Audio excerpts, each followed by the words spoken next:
Assalamualaikum teman-teman. Memperkenalkan, nama saya Jenisa Wirala, siswa jurusan Pendidikan Khusus Fakultas Ilmu Pendidikan Universitas Negeri Makassar Angkatan 2023. Pada video ini, Jenisa menjelaskan tentang urgensi dan teknis pengembangan alat ukur dalam layanan pendidikan bagi anak berkebutuhan khusus. Penjelasan ini akan mencakup aspek teoritis hingga analisis kasus di lapangan. Pertama, kita harus memahami perbedaan tiga pilar utama dalam evaluasi pendidikan. Seringkali ini dianggap sama, padahal secara fungsional beda. Yang pertama, pengukuran adalah proses pemberian angka atau kuantifikasi. Ini contohnya, ketika kita menghitung frekuensi perilaku hand flapping pada anak autis dalam 1 jam. 2. Selanjutnya, asesmen ini adalah proses yang jauh lebih komprehensif. Di sini kita tidak hanya mencari angka, tapi mengumpulkan berbagai data untuk memahami profil hambatan dan kekuatan anak secara utuh. Terakhir, evaluasi adalah proses pengambilan keputusan atau penemuan nilai.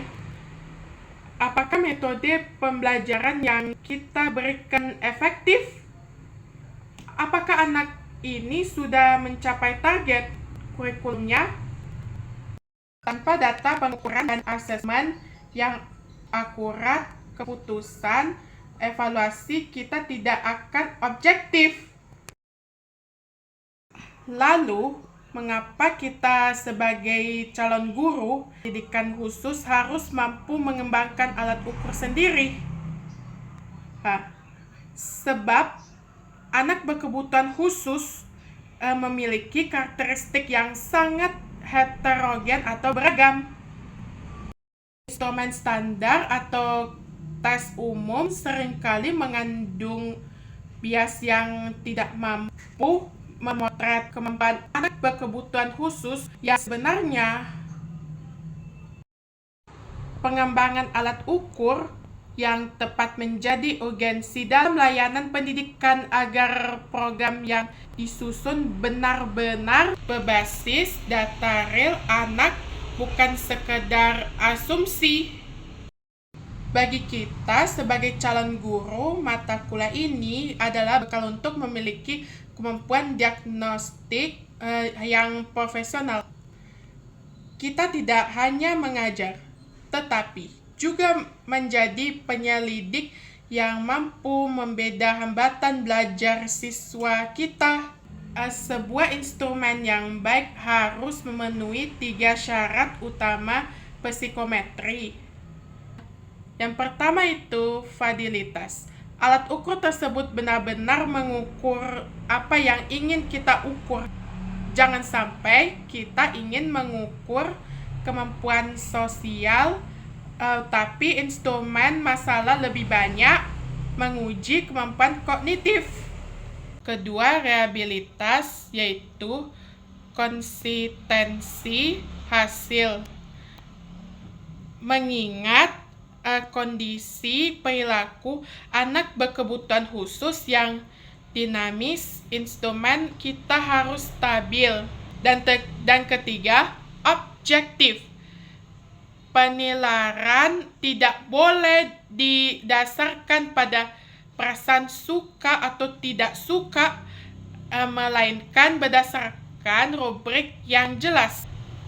Prinsip-prinsip ini krusial untuk memastikan keadilan bagi setiap anak dalam mendapatkan yang pendidikannya. Mari kita masuk ke analisis sampel. Bayangkan kita akan mengembangkan instrumen aspek sosial untuk anak autis dengan profil high functioning. Meski bicaranya lancar, anak sulit untuk memahami etika sosial yang interaksi dua arah. Aspek yang kita ukur adalah respon sosial timbal balik.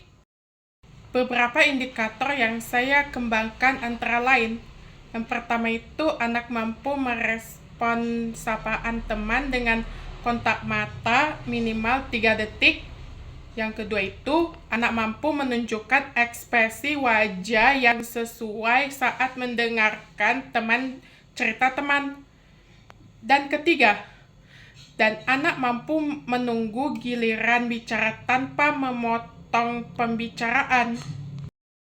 Namun, jika dalam uji coba ditemukan butir yang tidak dipahami anak, kita harus kritis menganalisis penyebabnya. Biasanya, ini disebabkan oleh bahasa instruksi yang terlalu abstrak atau kiasan. Bagi anak autis, bahasa harus konkret. Solusinya, kita harus melakukan simplifikasi bahasa atau menggunakan bantuan visual seperti gambar untuk memperjelas maksud instrumen tersebut. Sebagai penutup, pengembangan alat ukur yang valid yang reliable adalah wujud nyata keterpihakan kita pada potensi anak berkebutuhan khusus. Melalui data yang akurat, kita bisa memberikan layanan yang bermartabat. Saya Jenisa Wirala, terima kasih sudah menonton. Wassalamualaikum warahmatullahi wabarakatuh.